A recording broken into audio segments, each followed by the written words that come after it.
I thought, oh gosh, now I'm gonna have to stay home with her, and I thought we'd be more isolated and our life was gonna change completely because that's what I was hearing from the geneticist. I just didn't know how to react to it. I had all these expectations of parenthood and my child and what they were gonna go through, and I thought I was gonna miss out on all of that. When I finally made the decision that I was not going to terminate the pregnancy, and I was prepared for my husband to say, I can't deal with this, gotta go. But what happened in reality was, when I told him, he started bawling. I've never seen my husband cry, ever. I had so many emotions flood in and questions and what ifs. Once he stopped crying, it united us in a purpose for our daughter.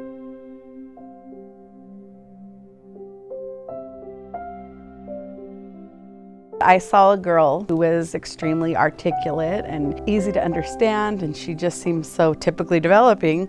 I was so impressed. I got in touch with her mother and I said, "What have you done to create this wonderful girl?" And so her mother told me that she started at AIM. So I came home and I said to my husband, "Gracie's going to AIM."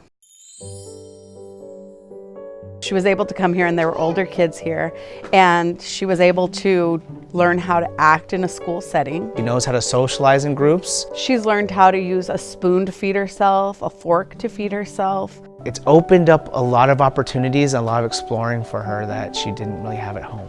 Parents sometimes feel guilty. They feel that they have to protect this child. I didn't think that she was going to be accepted. Mothers feed them. They won't let them attempt to get dirty, or yet they're thinking they have to protect them. Babies and human beings don't develop that way. I want to make sure that at the end of my life, when she's still here, she's able to be okay. She's able to be understood. She's able to function, and she's able to have her own life. That's my number one job.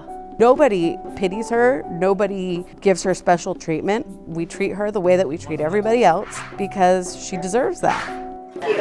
What are you going to drink? Thank you. Then when she turned 3, it was time for her to be assessed by the school district, and they found out Grace was testing at a 5 to 6-year-old level for a typically developing child. We thought, oh, sure, no problem, then she'll be in a typically developing preschool. Why wouldn't she if she's working at a kindergarten level at age 3?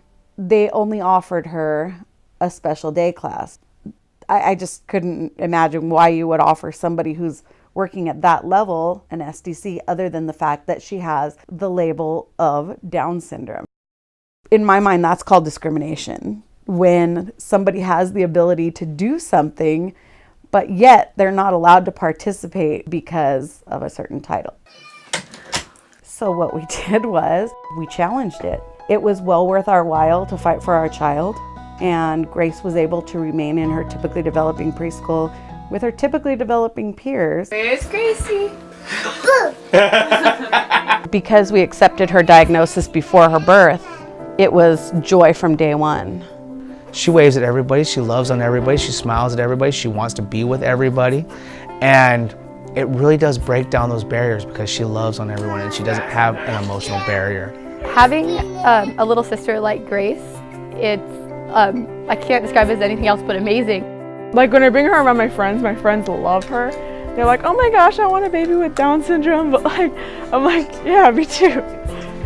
So for my kids, it was no big deal. The unconditional love that they modeled was something that I could learn myself. It upsets me now when I hear of other parents that are being told having a child with Down syndrome will compromise the lives of the siblings, will stress your marriage, will stress you financially. Because none of it's true. None of it was true. Often we see people with Down syndrome as being the people that we have to help rather than the people that can help us. And so I think it's really nice to see that paradigm shift. That yes, they can contribute something to your life. They're not just somebody that we have to cater to. Happy! Helping other parents figure out all the things that were so hard for us to figure out has kind of become my mission in life.